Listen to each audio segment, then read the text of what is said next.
Mitch McConnell draws a red line in the sand. Oof, that's a little bit hot right there. So let's get that fixed. While we're doing that, Mitch McConnell draws a red line in the sand for spending, saying that he will not go above $600 billion for the next infrastructure plan. So we'll talk a bit about what's going on with that. Liz Cheney may be on her way out at this point, so we'll talk a bit about what's going on with that and who is leading the charge. I'm quite excited for that because, hey, I don't want to see any more Bushes or anything, any of these other war hawks in there anywhere. So we'll talk a bit about what's going on with that. We have seen another record in gun sales in this country. Absolutely. Get more because the government does not have your best interest in mind. And a juror in the Chauvin trial is facing backlash right now because shortly after the trial, he got seen at a rally in a BLM t-shirt. It's going to be all this and more. Hey, hey, hey! May the 4th be with you.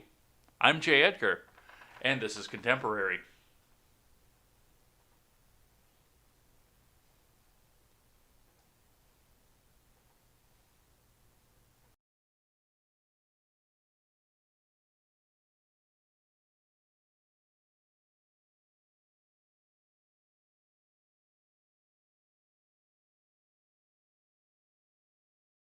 Well, good morning, everybody. Welcome to Contemporary. My name is Jay Edgar. It is May the 4th, but we don't have a show full of Star Wars themed stuff, unfortunately. I'd like to have a show full of Star Wars themed stuff, but you know what? We can't really do that right now because we've got our own wars to take care of and worry about. So we're going to get through all that and more, and hey, maybe we'll get rid of some of the fucking Warhawks too. Wouldn't that be quite the morning? But before we get into that, head on over, check out all my friends over on the Freedom Scoop Media Group. Pardon our dust, we are finishing up construction on the website, and that will include the Ignoramus Media website as well. So go and check them out. It's going to be a good time. Once we get back up and running, we will have a new interface for supporting great creators directly. So you'll be able to come on in right through the website and support us directly without having to go through a Patreon or subscribe to our PayPal. We will all still have those options open, but you'll be able to go directly in through the website and help us all out. So head on over there and help us support great creators like the Freckles and Brit Show, the Daily Ignoramus, the Breakdown with Birkenhoff, the Generational Gap, and the Already Conservative. Come on over there. Once we're back up and running, you can pick up some of our swag, hit the support links, and help us support great creators. All right, let's look at finance for the day. The Dow went up and then just stayed there. Like it spiked right at the open. You can see it right there. And then just kind of did nothing through the rest of the day. Nothing. So we'll talk a bit about what happened with that. Your Bitcoin is at 56,189 US dollars and 30 US cents, a slight drop from yesterday. So they'll probably have a little bit to do with what's happening with the Fed and what's going on with that. So we'll talk a bit about that. And your fuel prices. Your 254 is gone. We are holding steady at 258, 259 around the Madison area. Adjust locally for your locals, but it looks like everything is up on the climb right now. All right, let's see what IBD has to say, which I tried to archive and it's still... Oh, there it went. It went to archive. I like to archive the entire internet, but this one just wasn't having it this morning. But let's see what they have to say here. Dow Jones Futures slide as Apple nears new buy point. Tesla tests key level. From Scott Latonin. Dow futures, along with S&P 500 futures and NASDAQ 100 futures, were all squarely lower early Tuesday as the Dow Jones Industrial Average neared all-time highs. Dow Jones leader Apple is approaching a new buy point, while Tesla stock is testing a key level. On Monday, the tech-heavy NASDAQ composite declined 0.5%. The S&P 500 moved up 0.3%, while the Dow Jones Industrial Average advanced 0.7%.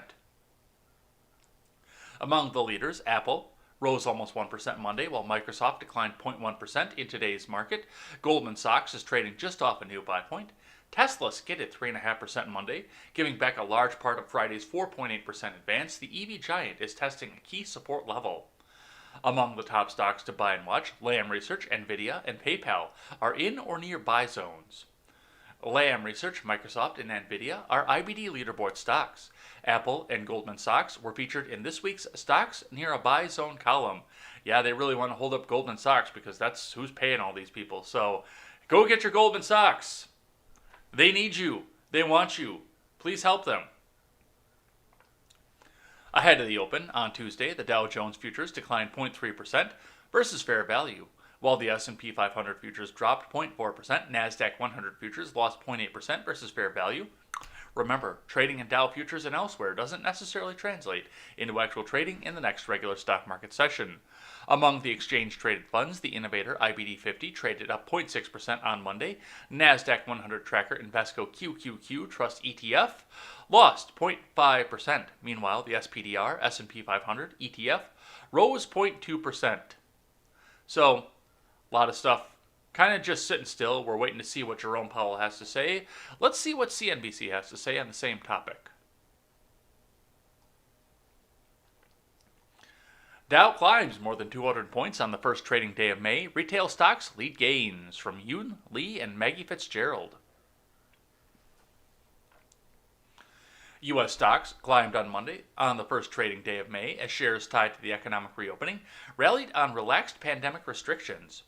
The Dow Jones Industrial Average rose 238.38 points, or 0.7%, to 34,113.23. The S&P 500 gained 0.3% to 41,92.66.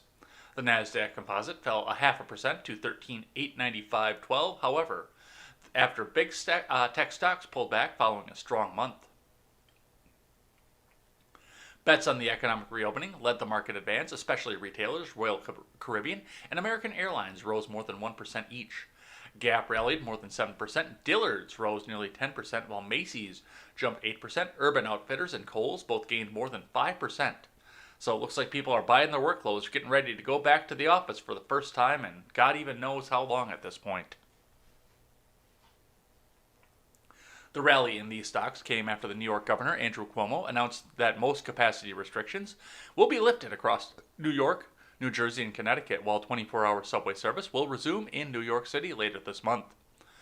Berkshire Hathaway shares gained 1.6% after Warren Buffett's conglomerate reported a 20% surge in operating earnings and continued to buy back large amounts of its own shares. Buffett also revealed to CNBC that when he is no longer in charge, Greg Abel, vice chairman of all non-insurance operations, will succeed him.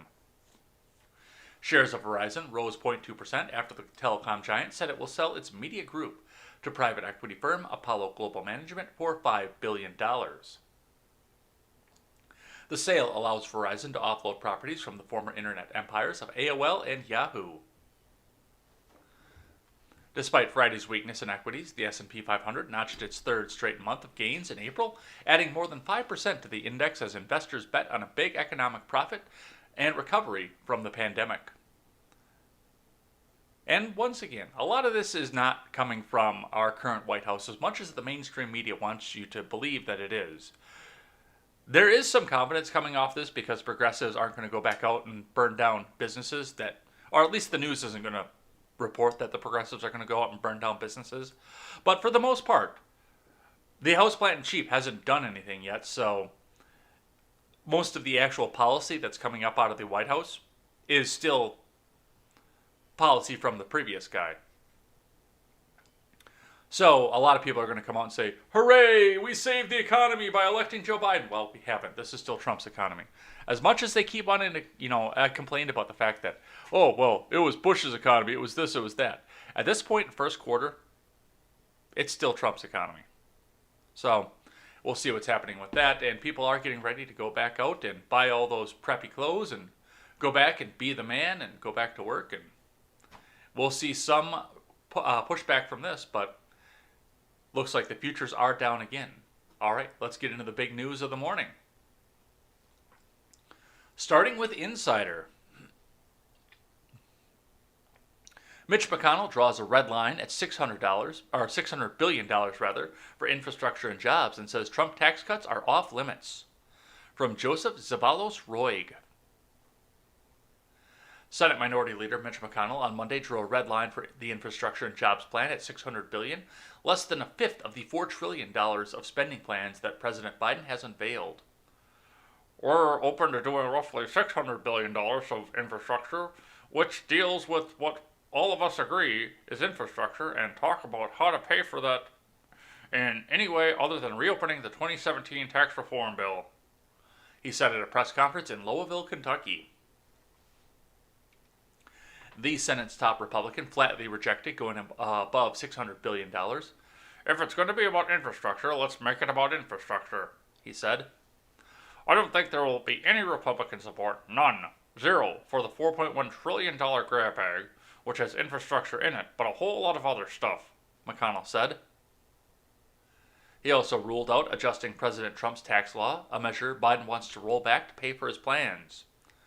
We are not going to revisit the 2017 tax bill, McConnell said. We're happy to look for traditional infrastructure pay-fors, which means the users participate. McConnell's comments underscore the wide bridge dividing Republicans and Democrats on their economic priorities. Their ability to cut a deal will depend on whether they can agree on methods to finance a package and its overall scope. Democrats have called for aggressive spending to expand the social safety net, while Republicans have insisted on narrowing a plan to upgrade physical parts of the economy, like highways. Biden has rolled out a $4 trillion pair of economic plans to shore up physical infrastructure such as roads and bridges, manufacturing, and broadband. His $1.8 trillion plan, unveiled on Wednesday, would establish paid family and medical leave, universal pre-K, tuition-free community college, and monthly cash payments for parents. Biden has proposed lifting the corporate tax rate to 28% from 21% to cover part of the spending, a step that has strong backing among Democrats. It also garnered approval from most voters in a recent poll. And honestly, your big business guys are looking at the same thing. They don't want to go spend the 28% on the 21%, but they know that's going to push all their competitors back out. So keep that in mind as we move into this. The president said it would be a key to even the playing field between the richest Americans and everybody else. I don't want to punish anybody, but everyone should chip in, he said on Monday in Virginia. Everyone should be paying something along the road there. The choice is about who the economy serves. So I plan on giving tax breaks to the working class folks like Corn Pop and making everybody pay their fair share. He went on, for folks at home, I'd like to ask the question, do we want to give the wealthiest people another tax cut? You fucking liar. That was never what the Tax Cuts and Jobs Act was. In fact, with the SALT deduction, you're giving away to more tax breaks to your rich New York and California buddies. The unlimited SALT deduction, no. All that you're doing is rolling that back and giving it away to your rich friends. You're not doing anything for working class. You're a corporate fucking Democrat shill. You do what the big business tells you, and then you collect your cookie at the end of it. Or do you want to give every high school graduate the ability to earn a community? What? Do you want to give every high school graduate the ability to earn a community college degree on their way to a good paying job, or on the way to 4 years of school in industries of the future? Healthcare, IT, security, cybersecurity, you name it.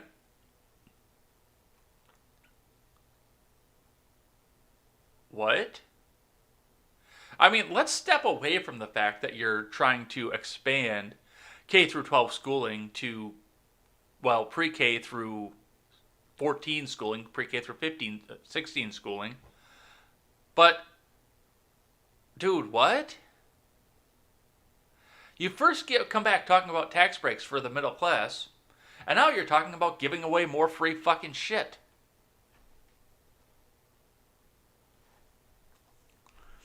A group of Senate Republicans, led by Senator Shelley Moore Capito of West Virginia, unveiled a $568 billion infrastructure plan late last month. Much of that spending would be directed towards areas Republicans strongly favor, such as roads and bridges, ports and waterways, and expanded broadband. Capito and Biden spoke on Thursday. In a tweet, she described it as constructive and substantive call. Okay, Mr. President, this is what we have in mind. Do you want to take a look at this? Maybe see where you would want to add or maybe subtract? You know, there was a time back in the 60s that I went out and I had a sweet Corvette at the time. Do you know anything about Corvettes, man? We're working with the White House, and I think it's been very open door. We've been very encouraged to keep moving forward. So that's something we're going to do, she told Fox News on Sunday. Capito floated implementing user fees and repurposing unspent stimulus aid provided to state and local governments as a means of paying for the plan. Well, hell, we've already spent that. It's sitting in the coffers, so hey, why not? But that's what they're seeing coming back out of this. I've got one here from Box for you. McConnell says no GOP senator will back Biden's $4 trillion infrastructure plan. From Thomas Barabi. Senate Minority Leader Mitch McConnell said on Monday that he did not expect any Republican senator to support President Biden's push for a $4 trillion spending package on infrastructure and other projects. Biden has outlined a two-part tax and spend proposal with funding for physical infrastructure projects as well as initiatives favored by his admin, such jobs training, elderly care, and universal preschool. McConnell reiterated that the $4 trillion price tag was a non-starter for Republicans, as well as some Democrats who favor a smaller plan directly tied to infrastructure projects such as roads and bridges. God, I fucking hate roads. I hate roads. I really do. If they can't get all their ducks in a row to use reconciliation again, they'll have to have every single Democrat in the Senate, all of them, in line, in lockstep, in order to do that. A number of them are saying they agree with us, McConnell said at a press conference. I think it's worth talking about. I don't think there'll be any Republican senators. None. Zero for the $4.1 trillion grab bag, which has infrastructure in it, but a lot of other stuff. So I wonder if it's Manchin that he's wondering is if Manchin won't vote for this infrastructure plan that they keep putting back out here. Of course, they can always pull Murkowski. And Murkowski will jump across the aisle and do shit, but yeah, I wonder if that's who they're talking about. A group of moderate GOP senators, led by Shelley Moore Capito of West Virginia, have called for a $568 billion infrastructure project. The White House press secretary Jen Psaki signaled that proposal was the beginning of a discussion on bipartisan legislation. So, we'll see what's happening there and what comes out of that. All right, let's keep going. I got one from the Daily Wire for you guys. Pelosi earmarks $1 million for museum established by group that gave Blasey Ford Courage Award. From Hank Berrien. House Speaker Nancy Pelosi is pushing for many projects for federal funding, and one of them is a Courage Museum in San Francisco to be established by a group that celebrated Supreme Court Justice Brett Kavanaugh's chief accuser in his nomination hearing, Dr. Christine Blasey Ford, giving her a Courage Award. The Courage Museum is to be established by a group called Futures Without Violence, which is asking for a grant of $1 million, Pelosi's website notes. Futures Without Violence, a health and social justice organization that develops, implements, and advocates for groundbreaking programs and policies that strive to end violence against women and children, is requesting federal funding to establish the educational curriculum for the Courage Museum. This bold new national platform for public education and action engages individuals in challenging the inevitability of violence as part of the human experience. The first West Coast installation by nationally renowned designer Jake Barton, whose work includes the National 9/11 Memorial and Museum and Legacy Museum, is located on the main post of the Presidio, underscoring our nation's priority to ending violence, particularly gender-based violence, an issue that impacts 1 in 3 women. KQED reported that Christine Blasey Ford, who accused U.S. Supreme Court Justice Brett Kavanaugh of sexually assaulting her in high school, spoke at a fundraiser in February of 2020 hosted by Futures Without Violence, which presented her a Courage Award. Ford, whose appearance was a surprise to audience members, has welcomed with gasps and standing ovation, KQED wrote. According to KQED, Blasey Ford told the crowd she testified against Kavanaugh because I decided I did owe it to citizenry of this country, to future generations, and to other people to share the information, she added, as KQED reported. As psychologists and sociologists, we expect that survivors of sexual assault will experience what we call DARVO, deny, attack, reserve, victim, and offender. The victim becomes the offender, and the offender becomes the victim. So we can see that playing out in the news right now. We can see that in just about all public cases of sexual assault. And I think it's really important that we all learn to recognize that and call it out while it's happening and understand that paradigm.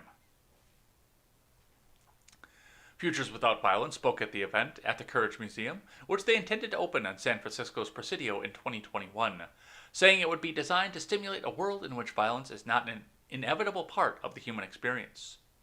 The male members of the National Board of Futures Without Violence wrote in September of Blasey Ford as a survivor. The men who are leaders and allies in the fight to end interpersonal violence and harassment, particularly against women and girls, we write to express our strong support and appreciation of Dr. Christine Blasey Ford for her willingness to speak out publicly and testify before the Senate about the sexual assault that she says was perpetrated against her by Judge Brett M. Kavanaugh. We believe survivors, and we believe that it is both Dr. Ford's right and a public service for her to tell her story in a public forum and have it heard and judged on merits. You guys buy any of this stuff? Any of this at all? You look at the picture here too. On top of this, for those of you listening back on the audio platform, it's the famous, the messy hair, the smudged glasses. You might as well have just thrown her up in pigtails on top of this too, because that's the image that they were trying to portray: this innocent 15-year-old girl in a 48-year-old body. She never moved on past high school. In spite of the fact that, she went flying all the time. She went surfing. She didn't have that second door installed in her house because she had to have the second escape. So, now they're going to come back out and make another museum for this. And really, honestly, I don't mind having a museum for survivors of domestic assault. I'm one of those guys that, wants to go back out and beat every domestic abuser senselessly, because I believe that's wrong. But can we actually have an actual victim of domestic assault and not Christine Blasey Ford?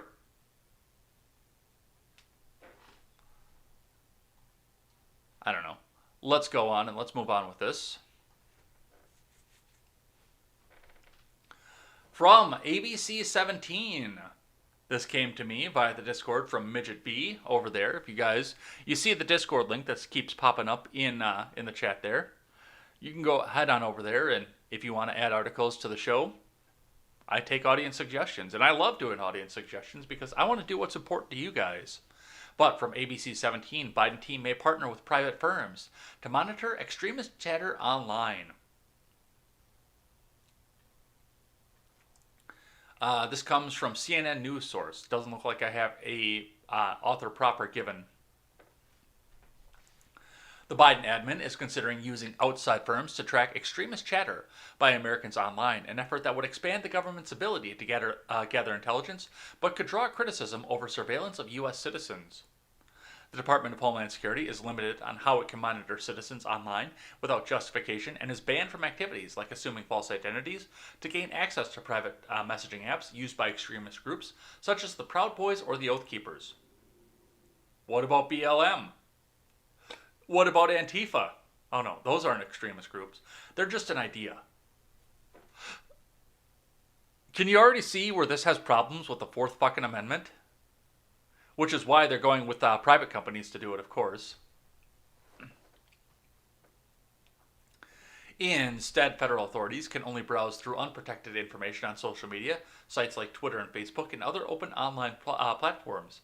A source familiar with the efforts said it's not about decrypting data, but rather using outside entities who can legally access these private groups to gather large amounts of information that could help the DHS identify key narratives as they emerge. The plan being discussed inside DHS, according to multiple sources, would in effect allow the department to circumvent those limits.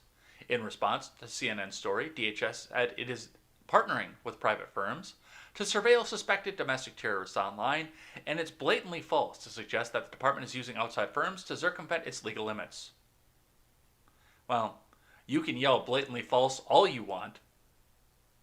You can scream blatantly false until it echoes off the walls of the chambers of the House and the Senate. You could scream it until they hear you from the east wing of the White House to the west wing of the White House. You're still using an outside firm to circumvent the Fourth Amendment. And you've been doing it for a long goddamn time.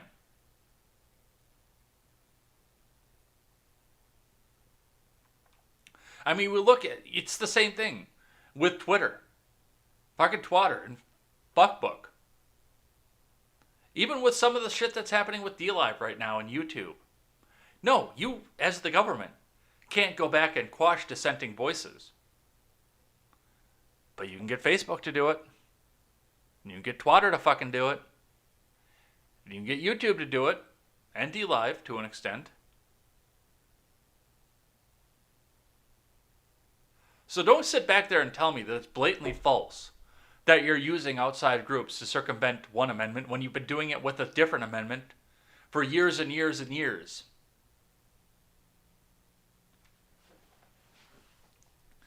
All of our work is to address the threat of domestic terrorism is done consistent with the Constitution, no it's not, and other applicable law, no it's not, and in close coordination with our privacy and civil liberties experts, the DHS statement added. So, while you're sitting in some of these extremist chats like you guys are doing, just remember who is glowing and who is not.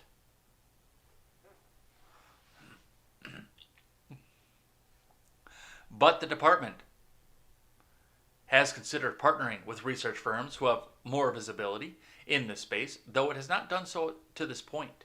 The sources said if that ultimately happens, DHS could produce information that would likely be beneficial to both it and the FBI, which can't monitor U.S. citizens, even though it does, in this way without first getting a warrant, even though it does, or having the pretext of an ongoing investigation. The CIA and NSA are also limited on collecting intelligence domestically, even though it doesn't stop them.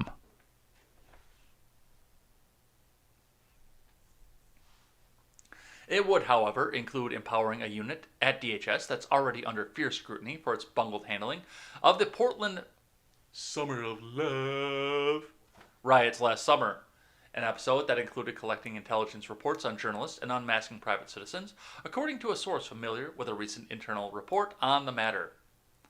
That leaves the Biden admin with a key question: how to address mistakes made during the Trump admin while also finding ways to respond to what critics say were blatant failures by the U.S. intelligence agencies to act on warnings ahead of the January 6th selfie fest on the U.S. Capitol.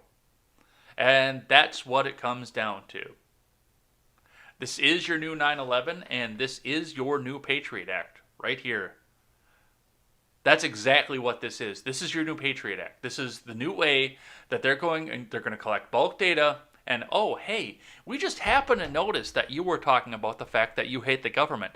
Hey, we looked at this without a search warrant and realized that you've got a Gadsden flag sitting up behind you. It's funny. Hey, we've got a few questions for you. Will you come in and talk to us, please? Oh, that thing that you said online 7 years ago? Or in that chat, in that Telegram app? Oh, hey, we've got a warrant for you now.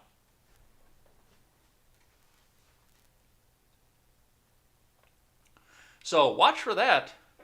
That's fun. From the Hill. Allies of GOP leader vow to oust Liz Cheney. Yes! From Scott Wong and Mike Lillis. No more Cheneys, no more Bush, no more Paul Ryan dirty looks.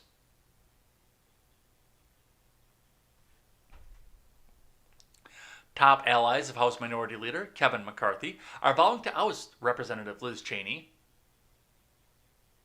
You know what? I want to read that again just because that put that much of a smile on my face. I don't care about the rest of the article. Well, I do because I'll go through and read it again. I just want to read that sentence again because it puts that much of a smile on my face. Top allies of House Minority Leader Kevin McCarthy are vowing to oust Representative Liz Cheney.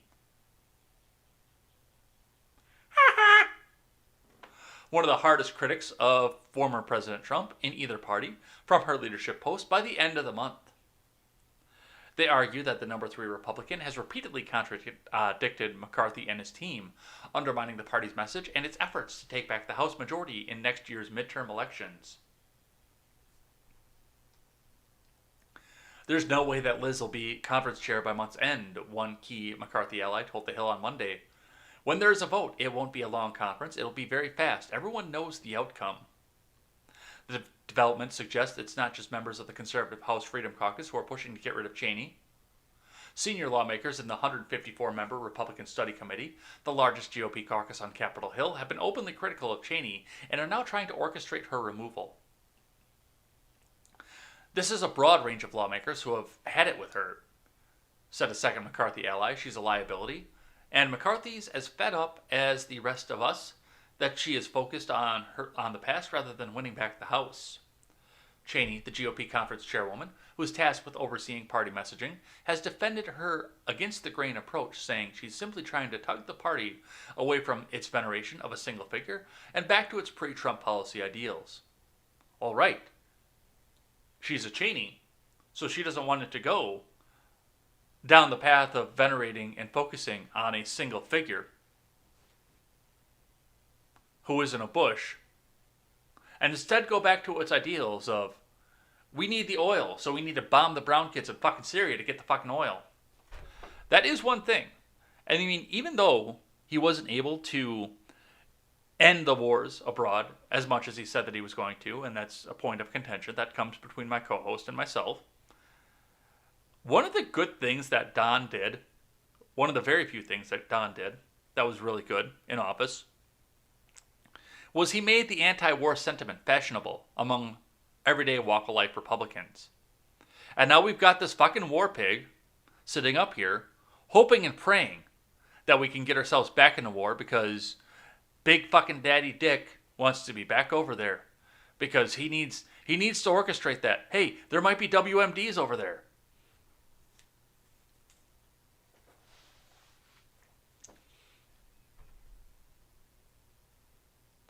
Part of that responsibility, she says, is calling out Trump and his loyal foot soldiers for claiming that the 2020 election was stolen from him.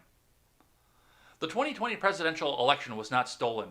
It was carefully orchestrated into a way where we got the outcome that we wanted. Cheney tweeted on Monday, anyone who claims it was is spreading the big lie, turning their back on the rule of law and poisoning our democratic system. Right. And Joseph Robinette Biden Jr. is the most popular president in history, getting clearly more votes than Barack Obama did. Honk honk.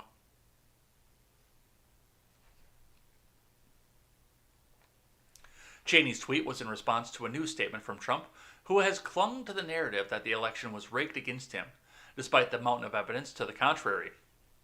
On Monday, he issued a one-sentence statement amplifying the false notion that his defeat was the result of rampant voter fraud.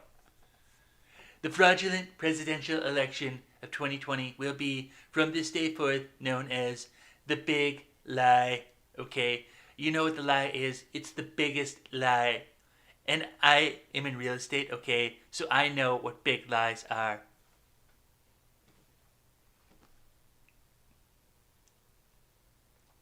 Trump fired back at Cheney on Monday with a statement saying, heartwarming to read new polls on the big shot warmonger, Liz Cheney, of the great state of Wyoming, the greatest state, okay? She's so low that her only chance would be if vast numbers of people run against her, which hopefully won't happen.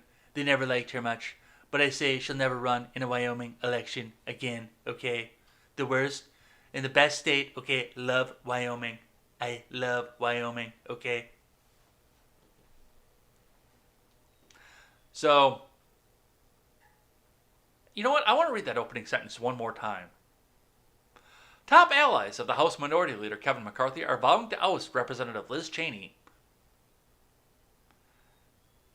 Doesn't it just soak into you? Doesn't it just make you feel good?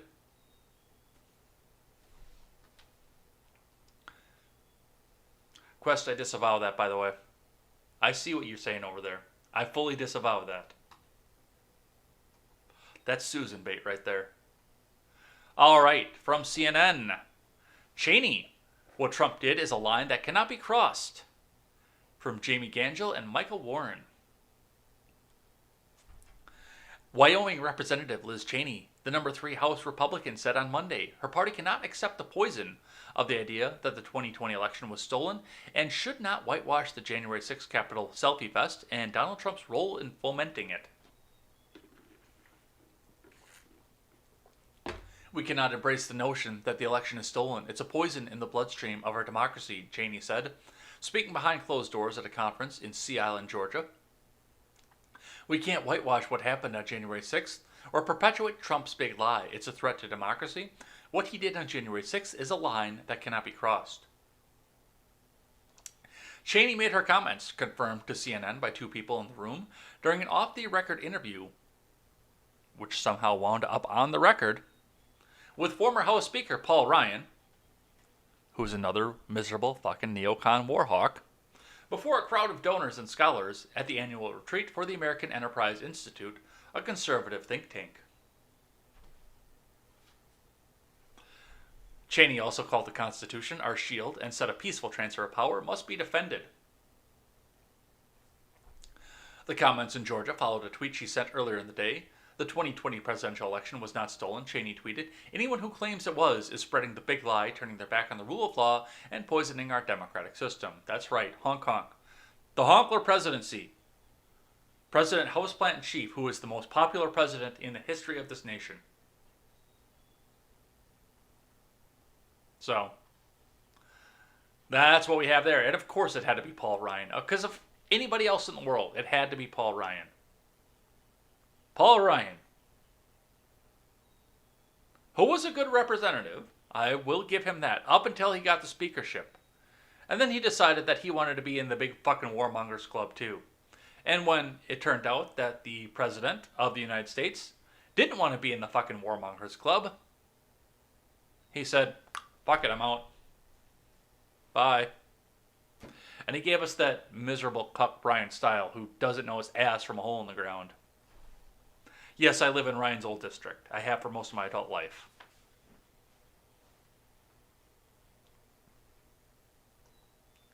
All right.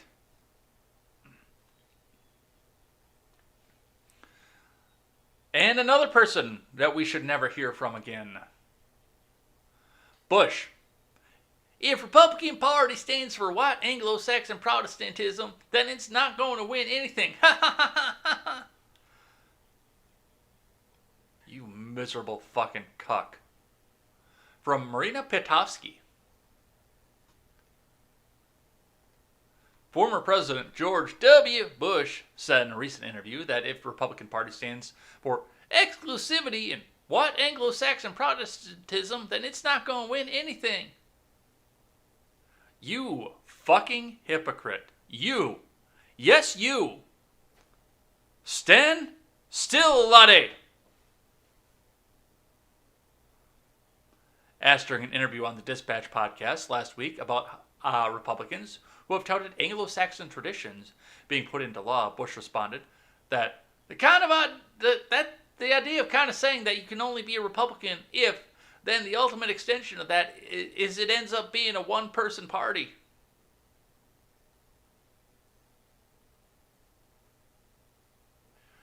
You spent exorbitant amounts of money destabilizing a region of the world that is predominantly brown because you wanted to spread Christian values after September 11th. You warmongering fucking prick. You evil, evil human being.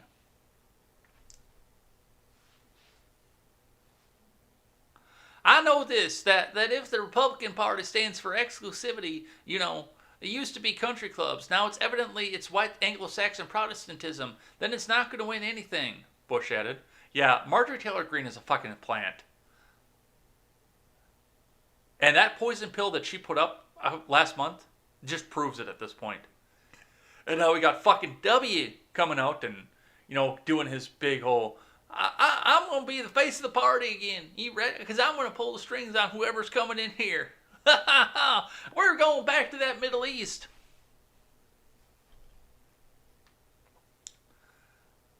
The Dispatch's Stephen F. Hayes was referencing the briefly proposed creation of the America First Caucus in the House, a group that some pro-Trump lawmakers flirted with, forming earlier this year. The proposal received criticism from both sides of the aisle last month, with many calling the group racist, over a platform that included a common respect for uniquely Anglo-Saxon political traditions. Representative Marjorie Taylor Greene, the plant, who was behind the effort to form the caucus, later distanced herself from the nativist language and called for a common respect for uniquely Anglo-Saxon, political traditions. Yeah, We don't need to hear from fucking W anymore. Just go on and join your daddy at this point, because nobody wants you here anymore.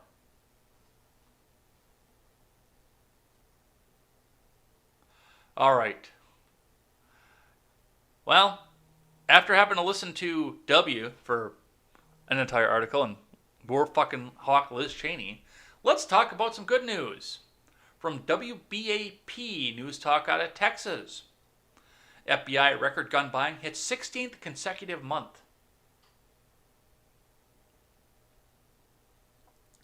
America is locked into a 16 consecutive months of record gun sales, with April gun sales hitting at least 1.8 million and the FBI background checks at over 3.5 million, the Washington Examiner reported. The FBI's National Instant Criminal Background Check System logged more background checks in April 2021 than any other April on record, according to agency statistics. The FBI also said it has set records for every month all the way back to December of 2019. President Biden's recent gun control efforts have been credited for much of the most recent activity, especially his efforts at restricting semi-automatic weapons, the AR-15. The most popular rifle on the market is particularly in the crosshairs of those seeking to ban guns. At least 1.8 million firearms were sold last month, another record for the month of April, the Small Arms Analytics and Forecasting Group told the Examiner. The April 2021 number is just over 1.8 million firearms sold is large, SAAF chief economist Jurgen Brauer said. In fact, it is the largest April figure on record. While the year-over-year percentage increase of 2.1% is relatively modest, it is nonetheless represents a growth on top of last year's COVID-19 panic-driven sales boom. Handgun sales declined in April of 2021 relative to the same month last year, so that long gun sales drove this April's overall increase. Good. Good. Absolutely good. Because the government doesn't give a fuck about you. The government doesn't care about you. The government cares about propagating itself at your expense. And, as many people have pointed out, if the government wants your shit, they're going to come and get it. But that doesn't mean you should roll over for them either. Yes, you are not going to stand up against the might of the U.S. Army, but you can at least make it hard for them.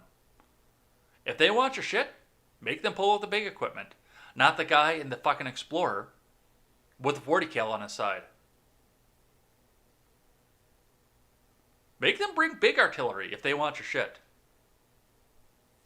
Let them know that you're not going to stand for it. All right, let's grab one here from the Daily Wire for you guys. We talked a bit about this last week when we talked about the Chauvin trial, but I guess the Daily Wire is finally catching up to this one. Wisconsin high schools segregated parents to discuss police brutality. The principal has now apologized. Sort of. From Ash Shao. Segregation continues to make a comeback in the U.S. under the guise of affinity groups, where white people are separated from people of color in order to be told how privileged they are, while people of color are allowed to discuss how white people are racist. The latest example occurred at Madison West High School in Madison, Wisconsin, where families of students were invited to discuss all the police brutality and violence that's going on, according to a copy of the email reviewed by the Federalist. The email also said it's very necessary to have space for our families to discuss and process.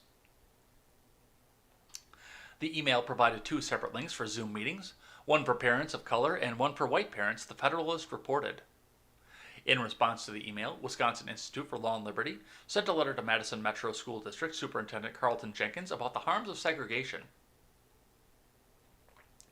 Racial segregation is never beneficial or benign. It is our hope that the leadership at MMSD take this opportunity to commit the school district to the principle of equality and end all racial segregation immediately, Dan Lennington, WILL Deputy Counsel, told the Federalist.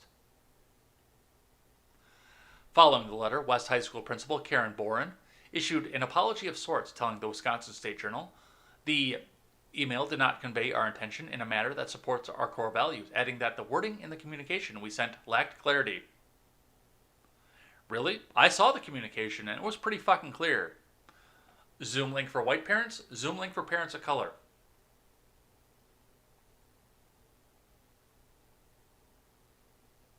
Tell me how much clearer you want this. The outlet reported that Boren said the school's intention was to provide Madison West parents the ability to join affinity spaces to discuss police brutality against non-white people. Boren told the outlet that the spaces were offered so that people with similar identities and backgrounds could openly discuss the topic. Affinity groups, or spaces as Boren called them, are the latest fad in so-called anti-racism training, segregating white people from people of color and providing different discussion topics based on race. Jim Crow. As the Federalist reported, this is the second time Madison West has had to answer for segregating people by the color of their skin. Last summer, the school hosted virtual discussion spaces for students and staff separated by skin color. The goal of these virtual discussions was to process the pain our community is feeling at the present moment and work towards being an anti-racist community. There's your Jim Crow. All right, let's keep going. From the Blaze. Teacher goes on a racist rant against deputy who pulls her over, repeatedly calling him a murderer. From Breck Dumas. A teacher has been caught on video delivering a racist tirade against a Latino sheriff's deputy in LA, where she repeatedly calls him a murderer and taunts, "You're always going to be Mexican, you'll never be white, you know that?" All right. Let's see. There it is. Let's have a listen to this. You know why I'm being harassed today? Because I was going under the speed limit. I was going at 38. Yes, you are, ma'am. Good morning. And the speed limit is 40, and I was going 38, so why are you harassing me? You're correct. I pulled you over because you're a murderer. Because yes, I started to record because you're a murderer. You can't be on your cell phone while you're driving. I wasn't on my phone. I was recording you because you scared me. You can't use your cell phone while you're recording. I can record you. May I have your driver's license? It's at my apartment. What's your apartment? It's at my home. I'm just taking my son to his. Do you have your driver's license? I mistakenly left it at home. Do you have a picture of your driver's license? Yes, I do. May I have it? And can you call your supervisor, please? I already did. He's on his way. Good, because you're a murderer. Okay.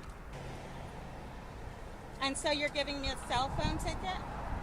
Is that why you're harassing me? Not harassment. Yeah. I am enforcing the law. I have a right to record the police when they're harassing me. By all means, but you can't do it while you're driving. I wasn't Sorry. texting That's funny. or none of that. Do you have that picture? You scared me and made me think you were going to murder me. Okay, well, I'm sorry you feel that way. Well, that's not just a feeling. You're a murderer. Okay. Can you zoom in on that for me, Sure. Jay? Thank you. And I'm perfectly legal, and I'm a teacher. So there. Congratulations. Murderer. You're a murderer. What's your last name? I can't see that there. Well, if here you stop, go, Stop murderer. shaking. Zoom in on that for me, No, because you're scaring me. Oh, You're threatening to kill me and my son. Can you give me okay. the Well, you, iPad? What I'll the tell you what, fuck? you keep smiling. You're on camera. You're trying to threaten to kill me. I I'm not didn't say that. smiling. You're the one who's crazy. Hold that still. I can't see that. Is this your car? Yes, it is. And you're trying to say I stole my own car because you're jealous? Yeah, Is that what I don't that's think about? so. You wait for me right here, okay? You're jealous? Citation. All you need to do is your signature. He's only citing you for using your cell phone while you're driving. That's it. Here you go, ma'am. Sign inside the red box right there. For him being a Mexican racist. What is that name? Gasso? It's on the citation, ma'am. Here you go, Mexican racist. You're always going to be a Mexican. You'll never be white. You know that, right? You'll never be white, which is what you really want to be. There you want go, to be dear. white. Have a good day. You want to be white so bad. I got a feeling that was that all that was trying to taunt the cop into, being the next person out there that's on the news, the next Derek Chauvin. Am I wrong? Do you think I'm wrong? What the fuck? What in God's name possesses a person to do that? And I have come out there and I have had my share of snark with police officers. I absolutely have had that, but I've never gone after race on any of that. It's bigotry. It is full-on bigotry at this point. All right, let's keep going. I've got one from ABC News for you. 3 officers resign in rough arrest of woman with dementia. From Colleen Slevin. 3 Colorado police officers involved in the arrest of a 73-year-old woman with dementia was shown being pushed to the ground and handcuffed on body camera footage have resigned, police said on Friday. Loveland Police Chief Robert Tyser announced that the deputies of Officers Austin Hopp and Daria Jalali and Community Service Officer Tyler Blackett in connection with the arrest of Karen Garner at a news conference without providing details about how they left, but department spokesman Tom Hacker later confirmed they had resigned. Tyser noticed that the treatment of Garner in the city about 50 miles north of Denver last year had led to an outpouring of concern and anger in the community, the country, and around the world, and apologized. Our goal at the Loveland Police Department has always been to make our community proud, and we failed, and we're very sorry for that, he said. After Garner filed a federal lawsuit this month and her lawyer released body camera footage of her arrest, the department announced it was putting Hopp, the arresting officer, on leave. Jalali and Blackett were put on leave later, as well as the surgeon. The surgeon remains on leave. The officers could not be reached for comment on Friday.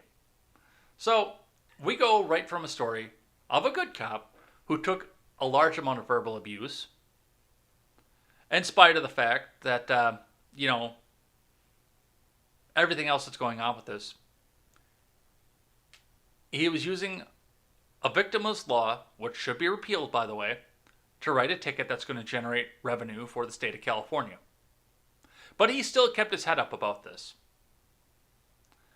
And we have these 3 officers who are cocks. There it is. All right. From CNN. You remember how they say that there's no such thing as voter fraud and voter fraud doesn't exist and all of this bad stuff is out there and, it's there's no such thing. Just never ever question the integrity of the election because there's no such thing as voter fraud. Pennsylvania man sentenced to 5-year probation after voting in the name of dead mother. From Rebecca Rios and Paul LeBlanc over at CNN.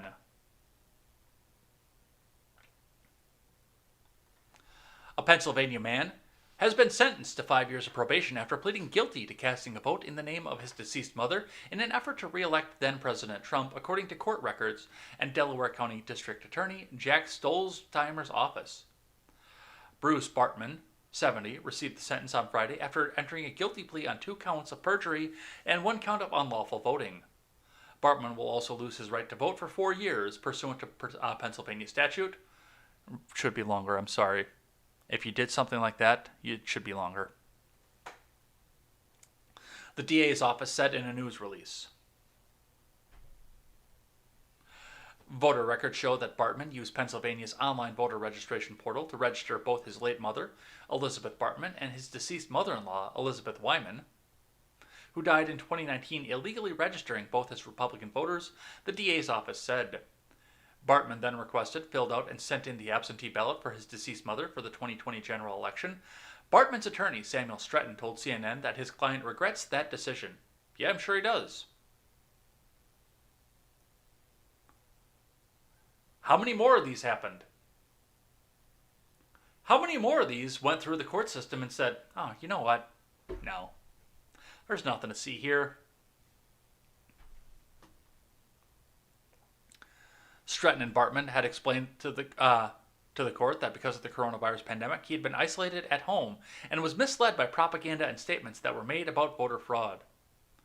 This was his way of misguided political dissent, Stratton said. He accepts the responsibility. But don't worry, there's no such thing as voter fraud. And the only reason we're hearing about this is because it's voter fraud coming from a Trump voter. How many more are there? How many more are there? You notice you only hear them going in one direction. But Joe Biden is the most popular president in the history of mankind. More votes than any other president in history. Honk, honk, wink, wink.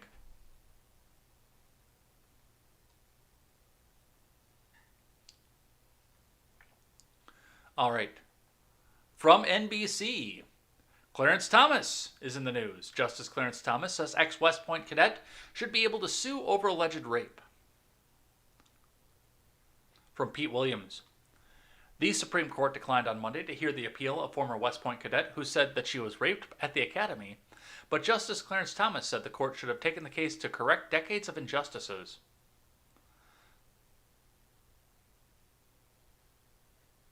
No, that's not how this works. You take the case on individual merits, not because you feel sorry for decades of injustices. What do you think we are, fucking Democrats? The woman, identified in court papers only as Jane Doe, sued 2 senior officers who were West Point administrators, arguing that the U.S. Military Academy's sexual assault policies were inadequate, failing to protect students from sexual violence. She said a fellow cadet raped her when they were walking late one night in 2010 during her second year at West Point. But lower courts threw her case out, citing a 1950 Supreme Court decision that said military personnel cannot sue for injuries incident to their military service, even though federal law specifying when the federal government can be sued carves out injury claims arising out of combat activities in wartime. Thomas said Monday that the 71-year-old case, known as Paris versus the U.S., was wrongly decided. Jane Doe could have brought these claims had she been a civilian contractor employed by West Point instead of a student. Yeah, that is kind of bullshit, too. Because, absolutely, they could. Absolutely, she could have been able to come back and bring this up if she was a contractor. But because she's military, this is considered an injury in line with service, which it's not. It is not. And yes, the soldier that got involved with this, I'm sure that he got punished. But given the fact that, if she's actually correct, if she's actually correct in the fact that the academy didn't do enough to prevent the sexual assault, like if they just did the boys will be boys kind of thing, then yes, she has standing to sue. I don't know enough details about the case, but if everything that she says is accurate, then yes, she should absolutely have standing. Her military service notwithstanding. Notwithstanding at all. Alright, so, well, we won't see what happens with this because the Supreme Court threw it out, so this is kind of where this one stops. Alright. Dinesh D'Souza tweeted this out, and I thought it was interesting. And he got a lot of flack for this one here. Does this look like an insurrection, a riot, a coup attempt? If it doesn't walk like a duck or talk like a duck, it probably isn't a duck. Yeah, this was a selfie fest. This wasn't a coup. This wasn't an insurrection. This was a bunch of idiots led by one well-spoken guy in a crowd with herd mentality that just wound up in the Capitol. And of course, 1 officer killed, 4 civilians dead. Yeah, I need a citation on that because as far as all the numbers come back out, it's 1 civilian dead by a police officer. Who you tell me all of them are bastards?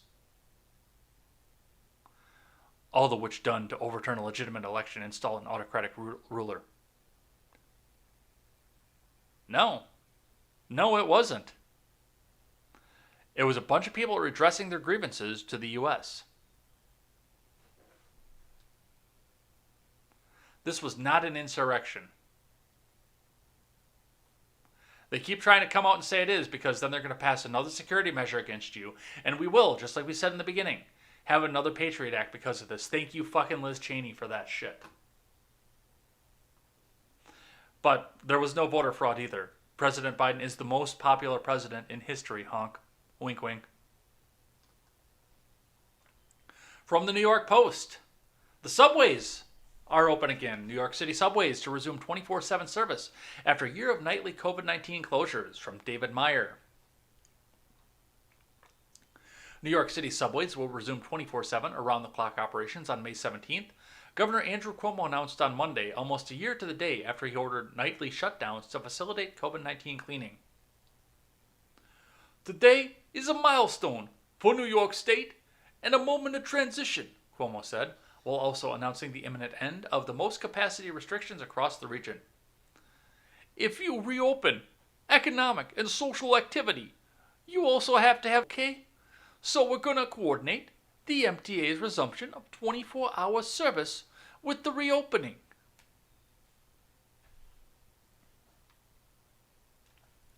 The move comes after months of pressure from advocates and elected officials to resume pre-pandemic subway hours, culminating in the last week with calls to reopen from Mayor Bill de Blasio and U.S. Senate Majority Leader Charles U. Schumer.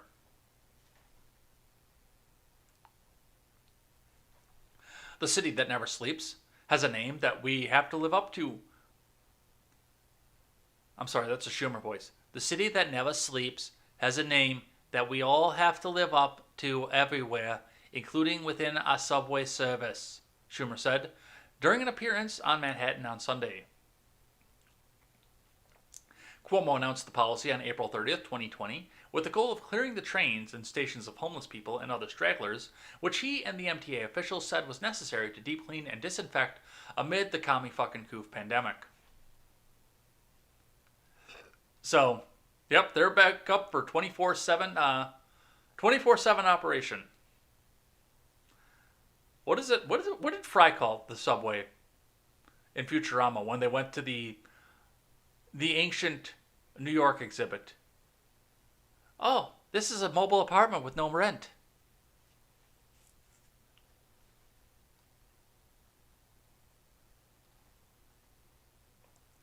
So, well, that's back open. And yet, we still hear nothing about the nursing homes and the sexual assault scandal. That one disappeared too, by the way. All right, speaking of which, yeah, this is probably not something that Cuomo should have said out loud. Coming to Yahoo News via the National Review. Cuomo says unvaccinated people could wind up killing your grandmother. Let's read that again just to make sure this all sinks into you. Cuomo says unvaccinated people could wind up killing your grandmother. From Carolyn Downey. New York Governor Andrew Cuomo implied at a briefing Monday that unvaccinated individuals could threaten the lives of their elderly family members by foregoing the inoculation. Maybe you could go home and kiss your grandmother and wind up killing your grandmother, Cuomo said, referring to those who have abstained from vaccination. At the conference, the governor addressed the hesitancy among young people and general skeptics regarding the receiving the shots. He specified that the outstanding vaccination target groups in the state are the youthful and the doubtful. There is the attitude that they'll be fine. That why should they have to take the vaccine? Cuomo said. Maybe you'll get a long-haul syndrome. That we're not really sure what it is yet, but a lingering consequence of COVID. Cuomo's comments about unvaccinated citizens endangering the elderly came as he continues to face a series of scandals, including allegations of a large-scale cover-up of the coronavirus death toll in New York nursing homes. So basically it comes down to, you better get the vaccine, okay? Because otherwise you could go home and kill grandma. Like I did last year when I started sending COVID patients into the nursing homes.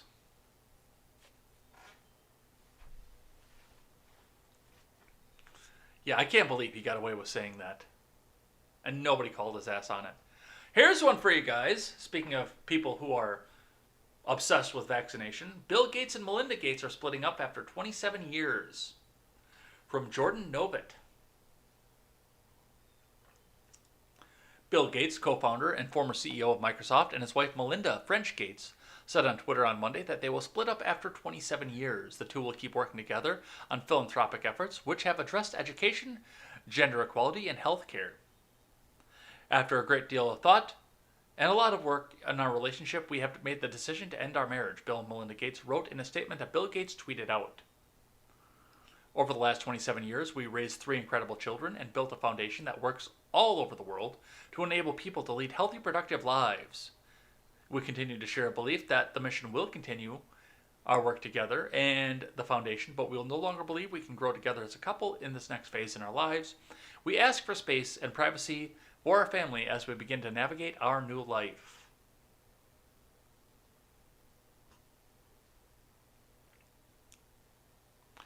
The decision reflects a personal change at the top of American business. Bill Gates led Microsoft as CEO from its founding with Paul Allen in 1975 until 2000, leaving Steve Ballmer to run the company while Gates became chairman and chief software architect. In 2008, Gates gave up his day-to-day role at the company to spend more time at the nonprofit Bill and Melinda Gates Foundation. Last year, Bill stepped down from Microsoft's board as the coronavirus became a force around the world. He began spending more time on the foundation alongside Melinda Gates. The two are co-chairs and trustees of the foundation, which launched in 2000.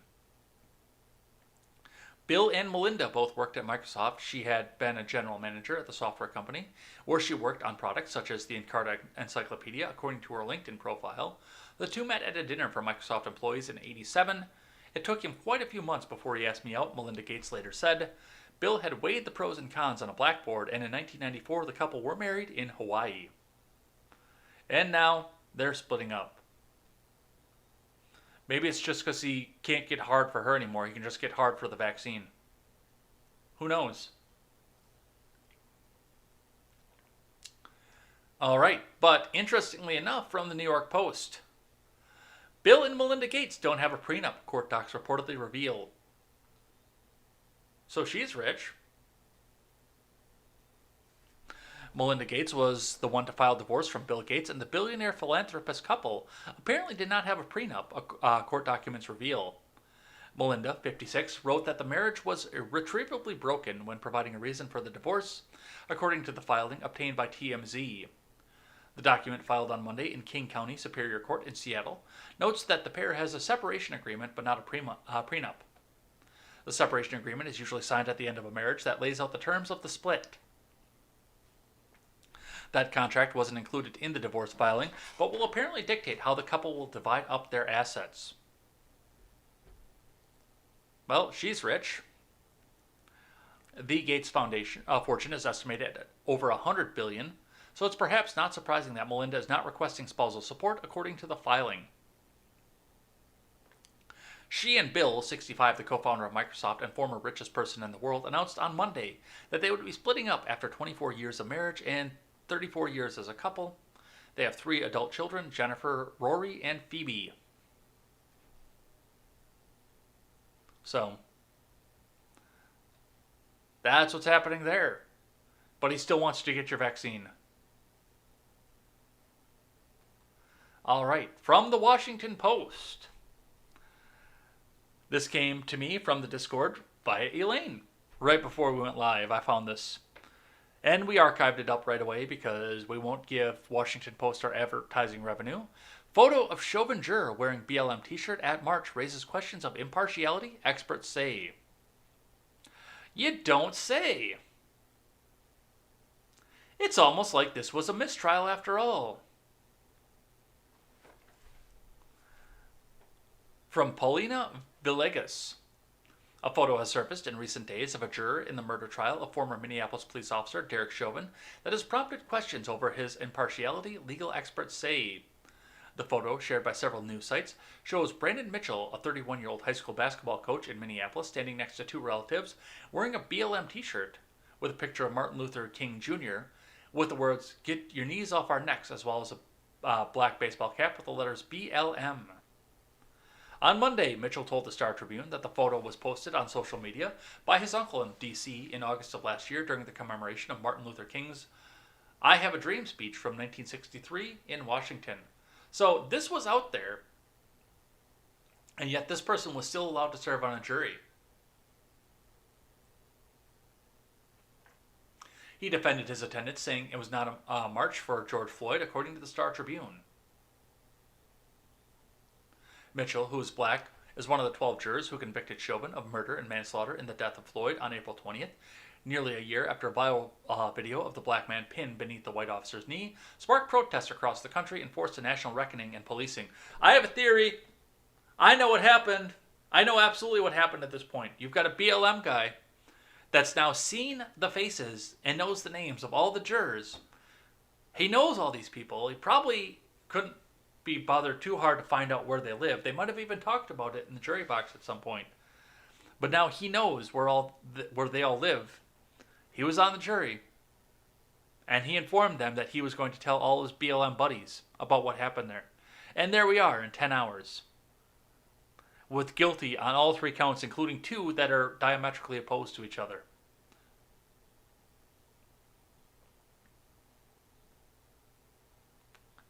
Do you think it's got validity? Because I think it's got validity. I mean, you can tell me if you think I'm out of my fucking mind and tinfoily and shit, but...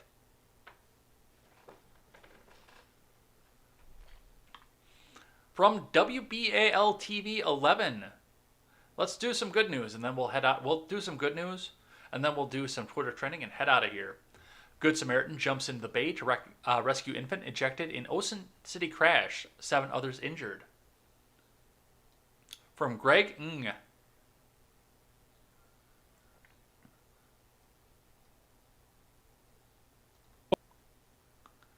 An infant ejected from a vehicle Sunday after a 5-car crash in Ocean City was flown to Baltimore Hospital, and 7 others were also injured, according to the Ocean City Fire Department.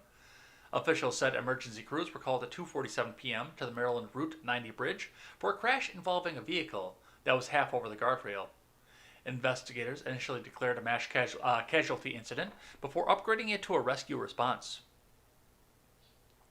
Police said a 2-year-old girl in a car seat was ejected from a pickup truck that was teetering over the guardrail, landing in the Assawoman Bay below. Officials said a Good Samaritan jumped over the guardrail and into the bay, rescuing the infant. Firefighters secured the vehicle with rescue tools while paramedics treated multiple patients. 7 people were taken to the hospitals and were treated and released. The infant was flown to Johns Hopkins in Baltimore, where she remains in stable condition. The baby was face down in the water for a short period of time, but because of the unbelievable and heroic actions of this humble hero, he was able to retrieve the child immediately. Ocean City Fire Chief Richard Bowers said, "The bay is only about 4 or 5 feet at best, so it was very heroic what he did. The bottom line is that he saved the child's life." Everybody clap. This dude's a hero. And he didn't even have to be involved in the state. He just looked at this and he knew what the right thing to do was. Everybody clap. Let's get this guy some recognition. I mean, his name isn't given, so we can't give him direct recognition, but still, let's give this guy some recognition. Absolutely. Everybody clap. I don't see claps yet. All right. Other good news involving kids. From the New York Post. 2-year-old boy abducted from Virginia church found safe. From Joshua Rhett Miller. A 2-year-old boy who was thought to be in extreme danger after being abducted from a Virginia church has been found safe, and a 44-year-old woman is in custody, authorities said. Noah Gabriel Trout was safe with FBI agents and Virginia State Police on Monday, following his abduction a day earlier from the nursery at Riverview Baptist Church in Ripplemead, WSET reported. Wow, I can't talk. So, good thing for kids in Maryland and good thing for kids in Virginia, right next to each other. Thankfully, we've got some good news to tell you. Giles County Sheriff Office Deputy Scott Moy told reporters during the first of 2 Monday press conferences. This happened 20 minutes ago. As of right now, they're still trying to go through all the leads that they have, talking to him, making sure he's okay. Church officials also confirmed that Noah had been found 1 day after he was abducted following the presence of a suspicious vehicle parked near its parking lot. Hours later, Moy announced that Nancy Renee Fridley of Clifton Forge has been arrested and charged with abduction and felony child endangerment. According to Moy, federal and state authorities set up surveillance outside the woman's Allegheny County home on Monday and moved in to save Noah once the boy was spotted. Not was the boy was spotted once, I'm guessing. We've been unable to determine a motive for Noah's abduction, Moy said during a second press conference. Stanley Medore, the special agent in charge of the FBI's Richmond field office, thanked the public and media for their help in locating Noah. Well, good. Well, good.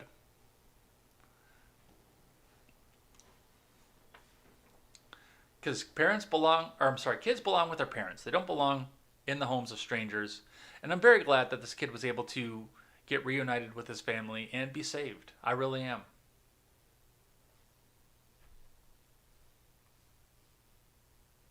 All right, and the last one here. Not really because it has any bearing on the news, just because I think it's about the stupidest fucking headline there is. And I like Aaron Rodgers. I still think this is really fucking stupid. From Fox News, Aaron Rodgers given a cheesy offer to stay with the Packers, but there's a caveat. Rodgers said he switched his diet about 5 years ago. From Ryan Gatos. Aaron Rodgers has at least one offer on the table, but it hinges on his future with the Green Bay Packers. Rodgers is reportedly disgruntled with the organization, and it stems from his dissatisfaction with general manager Brian Gutekunst.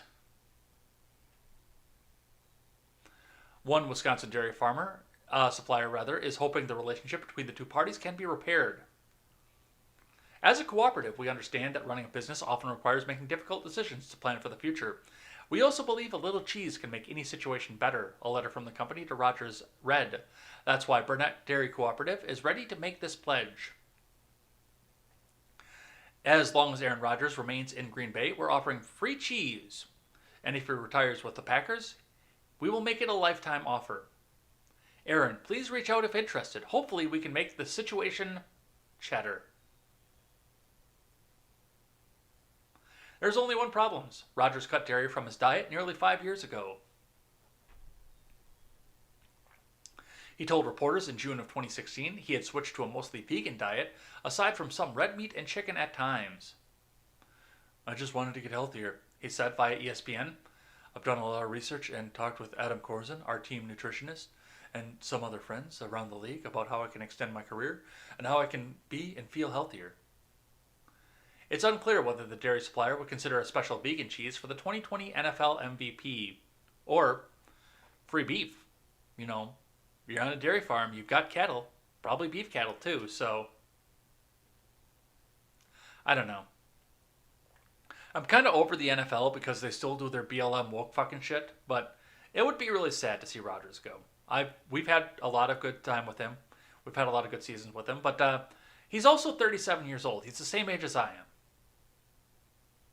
And he gets hit all the time. Because there's no offensive line in Green Bay whatsoever. There's nobody blocking him anywhere, ever. And he gets hit all the goddamn time. You're almost 40. Take the L. Sit down, enjoy the rest of your life, and enjoy continuing to bang Shailene Woodley for whatever reason. I don't know. But apparently that's what he's going to do. So, there we go. All right, and that's going to be it for the news today. But the last thing we do on Tuesday. Oh, before we do get out of here, though, before we get into that, I do want to make a quick announcement for you guys. So, last night I had the conversation, and I've been reading Max von Sydow's various analyses of Star Trek Deep Space Nine, because he just got into the show, and he's not a big fan of Quark. I am a big fan of Quark. I like the fact that Quark did not have any character development at all throughout the 7 seasons of that show. But I also like the Ferengi Code of essentially making a religion around unfettered capitalism. So I decided that starting on Monday this coming week, every Monday, until we get through all 153 of them in canon, every Monday we are going to sit down and we're going to read one of the Ferengi Rules of Acquisition and analyze it and see if we can apply it to our everyday human lives. We are humans, so we are not worthy enough to celebrate the Rules of Acquisition. But I still think that we can still find ways to apply this in everyday life. So starting on Monday, we're doing the Rules of Acquisition. All right. Well, with that, let's check out Twitter trending. All right, to the Explore page. On trending. Number 1, because of course it is. Today is May 4th, so hashtag May the 4th be with you. is number 1. Because today is Star Wars Day. Number 2, Dogecoin. Doge is on the rise again. Yes. I bought $20 of Doge when it was first being talked about. So I'm not rich, but I've got more money than I did. Dogecoin is on the rise again after being used in new ways at the Oakland A's process the MLB's first transaction using the meme cryptocurrency. Yes! Number 3, Teacher Appreciation Week. The 2021 Teacher Appreciation Week is a celebration in recognition of teachers and their contributions to education. So, is this first full week in May is Teacher Appreciation Week, I believe, is what it's supposed to be. But yes, teacher appreciation, both private and public. But of course, I'm sure a lot of Twitter isn't really happy about the private school teachers. But yeah, if you know a teacher, go thank a teacher. Even if homeschool, go thank a teacher. All right, number 4, Merino, which I don't know what that means. Apparently it's something football. Jose Mourinho's first words as Roma boss after shock appointment. The club are delighted to announce an agreement has been reached with Jose Mourinho for him to become our new head coach ahead of the 2021-2022 season. AS Roma English, so this must be soccer. Apparently he's going to be a soccer coach coming up. I don't know. I don't do football because of woke shit, so I don't see myself doing soccer for any reason. All right, and the last one here is Creepy Tucker.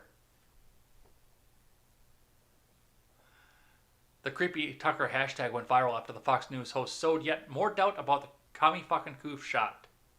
And of course, that's from the Huffington and Puffington Post. Creepy Tucker, and somehow both of these images are relevant.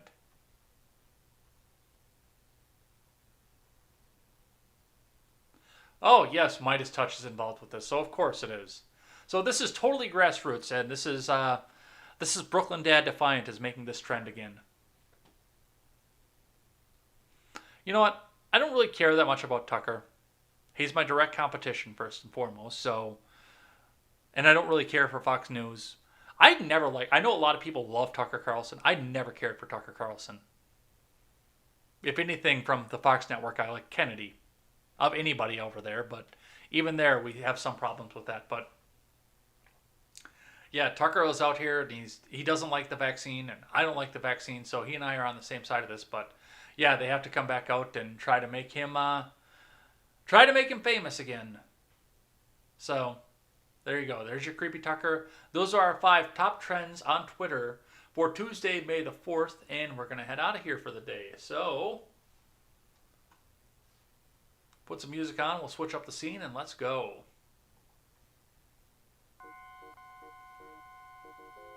Oops. Give me just a sec. All right. So, thanks everybody who came by and chatted in the live chat. You guys were definitely busy today. I thought it was going to be a slow day, but you guys were definitely busy. But we'll be back here tomorrow to talk more about what's going on in the news. I'm going to go enjoy my Star Wars day by, well, doing work. So, maybe I'll watch. Hey, should I watch Star Wars Episode 9 at some point? Ha. No, I'm not going to watch Rise of Skywalker tonight. Maybe I should. Maybe I won't, though, because, I mean, that's the only Star Wars movie I really haven't seen, but, you know, we'll figure something out, so it'll be all that more. Otherwise, I'll be back here tomorrow with more Contemporary, and we'll see you then. Until then, I'm Jay Edgar, and this is Contemporary. Take care.